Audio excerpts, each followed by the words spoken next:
What's up, YouTube? If you're trying to learn the handstand push-up, you're in the right place. So before I get to the exercises that you can use in order to learn the handstand push-up, let me talk about it a little bit. So the handstand push-up is considered more of a shoulder exercise than your typical push-up or dip, which works primarily the chest and triceps. So you gotta do different variations if you know what I mean. So before starting my handstand push-up journey, I wanted to test where I was at.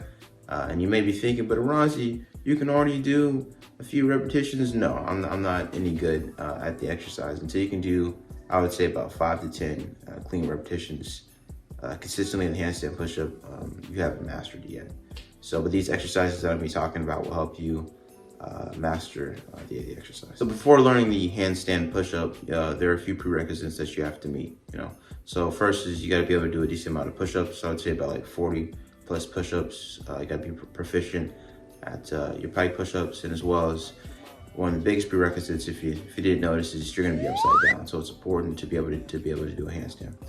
If you guys can't do a handstand, just comment down below, and I'll try to make a handstand tutorial. So for exercise 1, it's going to be the Pike Pushup. You're going to want to stand on your tippy toes in downward dog position, and have your arms placed shoulder width apart, and make sure your head touches the ground in every single repetition. All right, so the next exercise is going to be the elevated Pike Pushup. That would be exercise dose, I think. Bruh. All right, so for exercise trace, it's going to be the wall handstand push-up. Can't do a wall handstand push-up, you're not going to be able to do a handstand push-up without the wall. So it's important to incorporate wall handstand push-ups into your exercise routine. So there are 2 variations. I don't know like the names of them too well, but I know there's the back to wall variation, and there's the stomach to wall variation. So if you're doing the stomach to wall variation, you might as well buy yourself a CrossFit membership and call yourself the next Adam Fraser. That's not what we do around here in Caliland. Okay, it's important to make sure that your stomach is to the wall, because that'll allow you to depress and protract the scapula, which is proper formed when you perform handstand push-ups. Exercise Cuatro is going to be the press to handstand push-up. So there are 2 different variations of this. First one being pressing into a handstand. But if you fatigue faster than Chris Brown's patience with Rihanna, then you can just do the second variation. Now with this variation, what you're gonna do is basically you're just gonna go down into like a Pike push-up and hold it, jump up a little bit, and then come back down for 1 rep, and then do the next rep after that. Okay, so now for exercise Cinco. It's gonna be the negative handstand push-up. Now, for this negative handstand push-up, you're going to be focusing on the eccentric portion of the movement. So you're just going to get the handstand and slowly descend and hold the bottom portion for a few seconds for 1 repetition. All right, so for next exercise, it's going to be a weightlifting exercise. I know, weights. But the reason I'm be talking about this exercise is because it's very beneficial to the handstand push-up because of the increased range of motion. When you're doing handstand push-up, you may notice that your noggin's in the way, decreasing the range of motion, which you could work your anterior delts. So it's just a good exercise to do, if you like lifting weights. Okay, so for exercise 7, what you're gonna do is you're basically gonna get into a Pike push-up elevated position, and you're gonna bend your arms downward. Instead of bending your arms back and forth, you're gonna bend your legs up and down.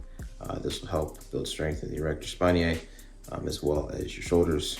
So yeah. All right, so it's important to make sure that you're depressing and protracting your scapula when doing these exercises, kind of like Quasimodo off a hunchback, but not that severe. All right, so an accessory exercise that you can do to help build strength for the handstand push-up would be, one of them being the Superman. This will help build strength in the erector spinae. Probably not even saying that right, but just help build strength in your lower back, helps raise your legs up into the air. As well as some rotator cuff exercises that I'll also link up in the description up there above. So as you progress with these exercises, something that you can do to increase the intensity is increasing time right retention. There should be a link up there, like somewhere. So for the last little bit, I'm gonna be talking about some hacks you guys can use to better learn the handstand push-up without necessarily being any stronger than you were before. The first one being is hand placement. Make sure your hands are placed shoulder width apart, because it engages more muscles than if your hands were like too narrow or too wide. So that's important to note. So for the next one is weight. If you're on a bulk, or if you still haven't lost a few pounds from the Corona era, then you might have noticed that calisthenic exercises are harder to do just because you weigh more. So losing a little bit of weight may help you achieve the handstand push-up just a bit faster. Last one is not like really a hack, but the better you are at your handstands, the better you're able to balance different variations. It'll help you with just learning handstand push-up and like the movement of going up and down, bending your arms. So all right, so before I end off the video, I just want to give you guys a little handstand push-up workout that I've personally been doing for the last little while. So what that would be press to handstand, 3 sets, 5 repetitions. Then I'll rest for about 1 minute, and I'll do elevated handstand wall push-ups, 3 sets, 5 repetitions. And then I'll do pike elevated push-ups, 3 sets, 6 seconds with a 1-3-1-1 tempo. The last 2 exercises are back to back. So yeah, and then you rest at the end for about 3 to 5 minutes before your next set. And